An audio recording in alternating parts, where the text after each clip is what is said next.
The train screeched like a long exhale, and the platform smelled of rain and iron. A fluorescent light hummed above them, casting a thin, clinical glow across wet shoes and discarded newspapers. Maria held her daughter's hand, fingers sticky with grape juice. The fabric of her coat frayed at the cuff where a needle had once stitched a seam. She had been late to the evening shift at the diner, 2 hours behind on rent notices, and the folded paper crane in her pocket, Sofia's careful, blue-inked origami, was the only thing she had that felt whole.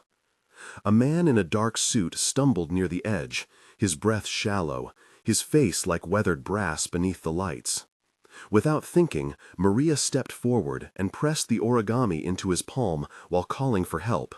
"Hold this," she said, voice thin but steady. He blinked at the small paper bird, as if surprised by gentleness inside a city station. "Thank you," he whispered, and then the world blurred. The kindness was modest, a hand offered, a child's paper bird, but it shifted everything. A paramedic arrived, a phone call was made, and later that night a CEO named Daniel woke in a hospital bed with one folded crane on his bedside table. "You shouldn't have," he said weakly when Maria sat across from him in the bland visiting chair. "You did," she answered, voice honest. The smell of antiseptic mixed with the faint perfume of Sofia's hair ribbon. Somewhere outside, the rain had turned to a persistent, quiet drizzle. There was a folded receipt in his suit pocket, a coffee stain like a continent, and on it Daniel kept a line of the crane's shadow as proof that a stranger had held on to him long enough to breathe again. He did not know that the paper would become a map, a small object that would be passed back and forth, that would carry grief and hope and, eventually, a promise neither of them expected. Stay with me to see how 3 small emotional moments saved a life, changed a company, and, unexpectedly, made room for love. After the ambulance, Maria found herself back in the narrow apartment she rented above a laundromat, the room smelling of soap and fried onions. Light from the street lamp pooled on the table where Sofia's crayons lay scattered. Maria's backstory unfolded in the way she moved, careful, exact, as if every step had been measured to protect something small. She had grown up in a house where the radio talked through the nights, and her mother hummed hymns about getting by. In school, Maria loved geometry because it let her fold perfect corners. She learned to sew by watching an aunt mend uniforms in a cramped kitchen. After high school, she took a scholarship to a community college, but had to drop out when Sofia was born. The father left before the baby learned to walk. She had worked dish pits and day shifts, saved the last of a tax return to buy Sofia a cheap second-hand sewing machine, and learned to patch coats and mend hems in the spaces between shifts. Years earlier, she'd lost her own mother to a hospital stay she could not afford the last-minute taxi for. That loss made her stubborn about small mercies. Now, at 32, she made lunches with historic care, sang the ABCs under her breath while vacuuming, typed resumes for other single parents at the church basement on Sundays, and kept a small bank envelope labeled rent with trembling reverence. The crane was Sofia's idea. The child folded it in math class, pressing its creases with tiny thumbs and declaring it lucky. Maria tucked that paper into her pocket because a small bird felt like a talisman. And when Daniel's hand closed around it at the station, she realized she had given away something that was also a promise, to keep safe what she could. The apartment held the smell of starch and the soft sound of neighborhood TV dramas. Photos hung crooked on the wall, her mother smiling in a housecoat, Sofia at a school recital with a crooked bow, Maria's hands stained with food coloring from a recent cake order. Each object was a story of survival and quiet pride. She had learned to wrap dignity into little things, an extra napkin tucked into a child's lunch, a clean shirt ironed for an interview, and that habit would later be mistaken for heroism because it landed exactly where it needed to. Daniel's first reaction to the crane was a strange mix of gratitude and embarrassment.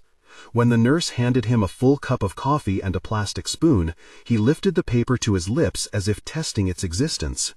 "I don't even know her name," he said, voice raw with sleep he hadn't yet learned to make time for.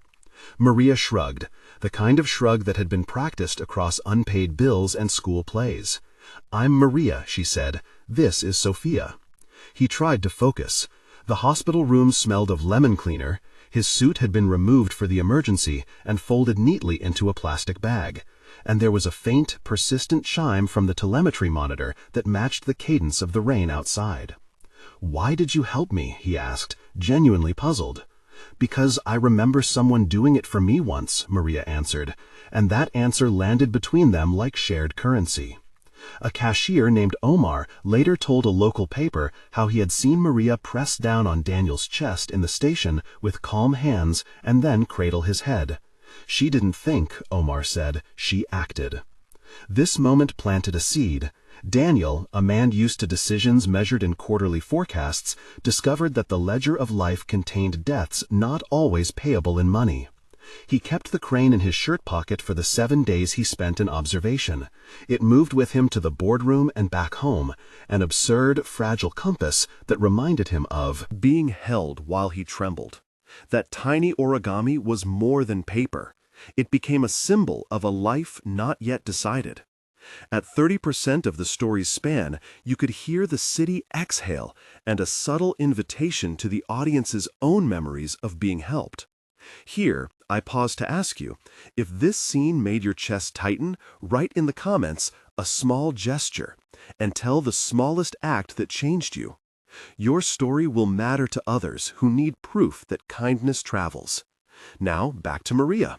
She did not want recognition. She wanted two things: a check for the rent and a quiet evening where Sofia could string beads without interruption. But the paper crane would not be contained. A week after he left the hospital, Daniel hired a car to find the woman who had held his hand at the station. He gave the driver a vague direction, and the man's desperation in the back seat smelled of aftershave and fear. He asked the doorman, Javier, at a corner building if he'd seen a woman with a child carrying a paper bird. Javier remembered a small face, crumbs on a sleeve, the way someone had cussed at a missed bus. Elena, an HR director at Daniel's company and a woman with an instinct for details, set a modest search in motion because she thought the gesture might be a PR story. Marcus, a mentor to the CEO, insisted they do it right, insisting kindness could not be dramatized. Lisa, a volunteer at the community center, called every diner on the block. Anna, an intern at Daniel's firm, compiled a list of possible times and platforms they might find camera footage. The search was not sleight of hand, but a slow gathering of small facts: a timestamp on a train, a barista's memory of a spilled cup, a receipt with a child's sticker. Each person who helped named a different risk and a different hope. They found Maria at the diner, hands moving in habitual choreography as she plated late-night pies. Grease glimmered on her knuckles, and the kitchen fan sighed like a tired animal. The scene where Daniel first confronted Maria outside the diner became one of those expanded moments of exchange that lives on in memory because it contained delicate turns. Their conversation had nearly 10 exchanges. "You found me," Maria said, wiping her hands on a towel. "I wanted to say thank you," Daniel replied, voice halting. "For what? You were the one who needed help." "I needed you to," he began. "Let you what?" she asked, a small laugh, the kind that could contain a dozen anxieties. "Let someone be there," he said. "Let someone tell me I wasn't alone." "People are alone sometimes," Maria answered. "Then they are not," Daniel said, and paused. "What would I do without that little bird?" "Fold another," Maria offered, surprising herself with the softness of the phrase. "Our daughter made it."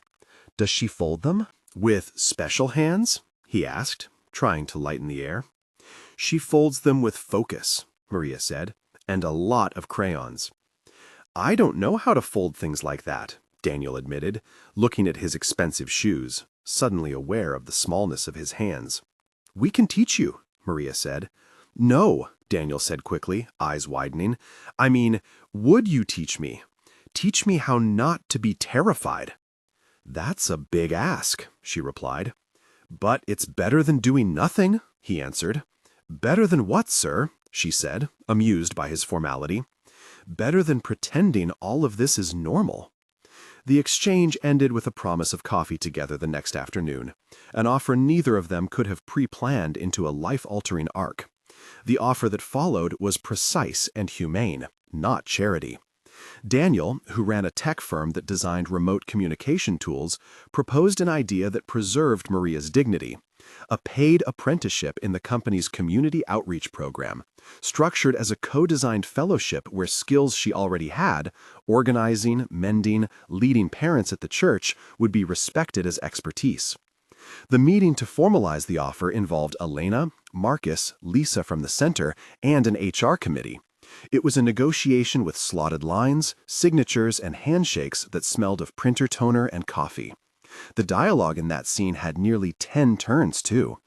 "This isn't charity," Daniel said, leaning forward. "We want your experience on the team." "Why would a company need my experience?" Maria asked, folding and refolding her hands. "Because community knows things boardrooms can't buy," Elena replied. "We want to learn how to make our programs actually accessible." "What about my schedule?" Maria asked, thinking of late shifts and after-school pickup.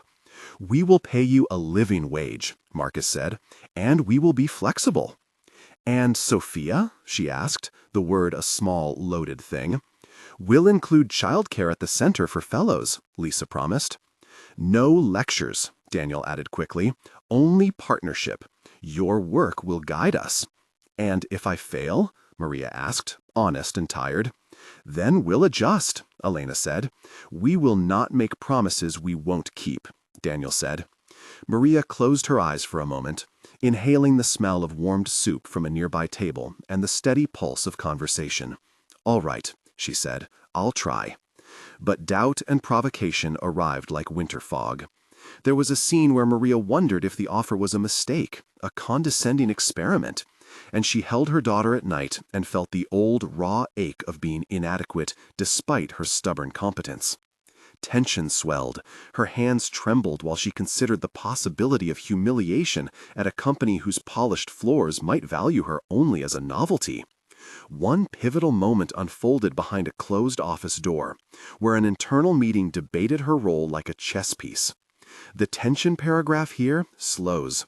Silence pressed against the glass, while voices low and urgent negotiated whether genuine inclusion was possible. Questions rose. Would she be? Could she maintain dignity when budgets were tight?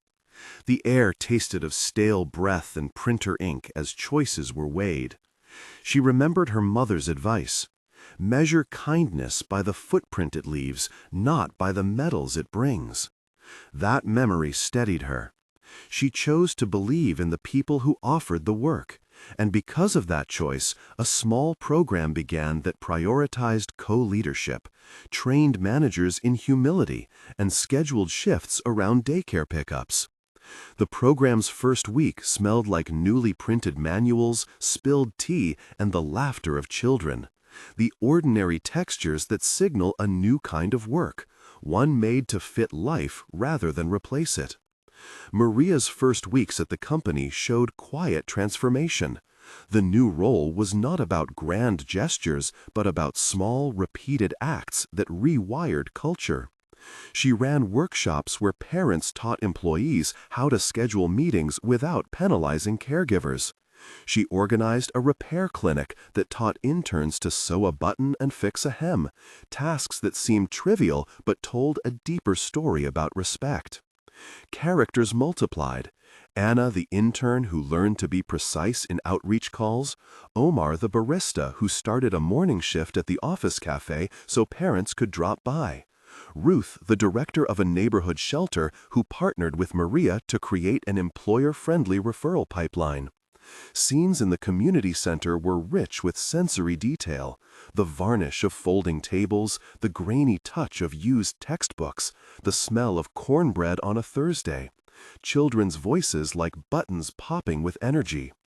Each day produced small victories. There was a young father, Kevin, who had lost his last ID and nearly couldn't apply for a job. Maria sat with him, tracing the steps through a dimly lit municipal office where forms smelled like dust and toner. "You can come to my kitchen table if it's easier," she said to him one night, and he did, bringing a soggy folder and the kind of shame that lives in pockets. That offer was not monumental, but when Kevin got a placement, he wept and hugged Maria like the world had been turned upright. The company, watching these ripples, adjusted policy. Paid sick leave was increased, remote options were made official, and the HR manual began to include phrases like flexible caregiving scheduling, language that mattered to dozens of employees who had felt invisible. Maria's hands, calloused from dishes and sewing, became known as the hands that negotiated policy by teaching managers how to listen. 3 moments of heightened public tension awaited: a product launch where Maria would speak on stage and risk humiliation, a board vote where a conservative investor threatened to pull funding if the community program didn't show measurable ROI, and the day a leaked article framed Maria as a PR stunt, risking the dignity she had guarded. Each moment slowed the narrative to a pulse of fear. During the launch, the auditorium smelled of polished wood and technical fog. Maria's voice trembled at first, then steadied as she told a simple story about a child's paper bird and a man who almost did not wake up. The boardroom debate bitterly tested Daniel's resolve. Investors wanted numbers, but the human stories had their own weight. The leaked piece arrived like a cold wind. Social media comments gusted between praise and suspicion. Maria read some of the replies in the quiet of her kitchen and felt the old familiar ache. She called Daniel that night, and they spoke in long, slow sentences about trust. He listened. That alone shifted contours. A CEO choosing to listen changes internal metrics and hearts. Each tension here ran about 500 to 600 characters of rawness, enough to let the reader feel the strain, but not so long as to resolve it. The resolution came from authenticity. Daniel publicly refused to let the program be dismantled, citing measured outcomes alongside stories. Kevin's job, Sofia's improved school attendance because Maria no longer worked the midnight shift, which convinced the board to continue funding. The leaked article was countered by testimonies from parents, volunteers like Lisa and Ruth who documented progress in photos and attendance records, and an internal report from Elena showing retention improvement tied to the program. The public climax occurred at a company event where the community center's renovated space was unveiled, a ceremony part ribbon cutting, part storytelling. The folding tables were covered in cloth sewn by parents, the room smelled like coffee and fresh paint, and a single paper crane hung over the entrance like a banner.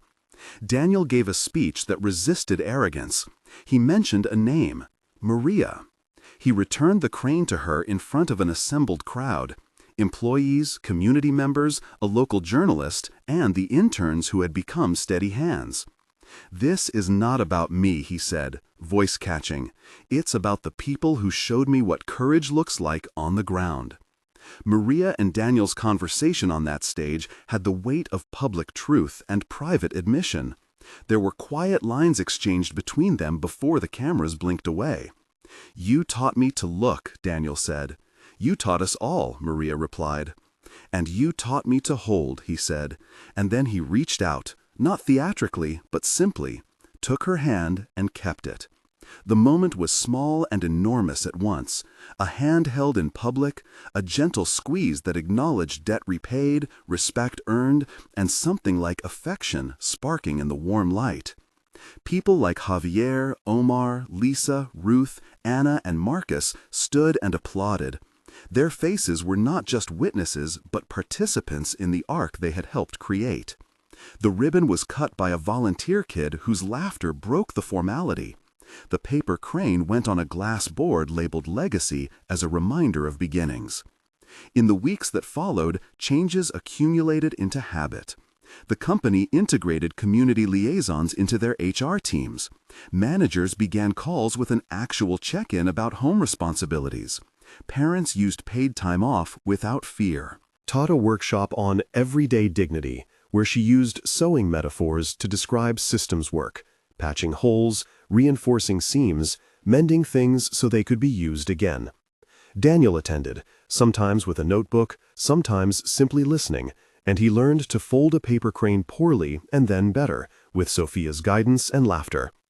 In a quiet scene months later, he helped Sofia choose crayons on a rainy afternoon, and his hands, once clumsy, found a steady fold.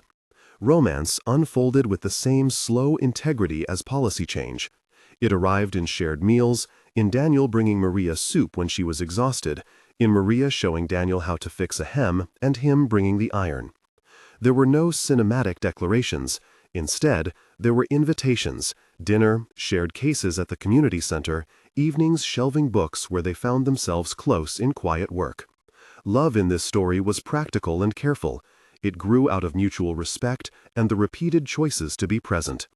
The company's narrative framed it as an unexpected byproduct of humane policy, but for Maria and Daniel, it was the natural consequence of people meeting as people, not as roles. 1 month later, the first follow-up painted tangible progress. The fellowship had placed 5 fellows from the neighborhood into paid roles with flexible hours. Kevin had kept his job and brought his son to the center for homework help. Sofia's teacher, Miss Patel, reported stronger focus and fewer absences. Maria's rent was caught up through a one-time grant the company offered as part of a stabilization fund, an act framed not as charity but as a temporary bridge. The company published figures: a 12% drop in turnover for teams using flexible schedules, and an uptick in applications from diverse backgrounds. Names like Ruth and Lisa appeared in the newsletter, credited for co-designing programming. Omar's coffee cart won a contract to service the company campus. Marcus wrote an op-ed about corporate responsibility that cited the project as a model. Sofia had a new drawing on the fridge of a paper crane with a heart in the center. She insisted Daniel add his name beside hers. 3 months later, the community program scaled into a permanent initiative. The HR manuals were amended. Elena led training for 200 managers on caregiving accommodations. Anna, the intern, was promoted to coordinator and introduced a digital portal that simplified childcare sign-ups.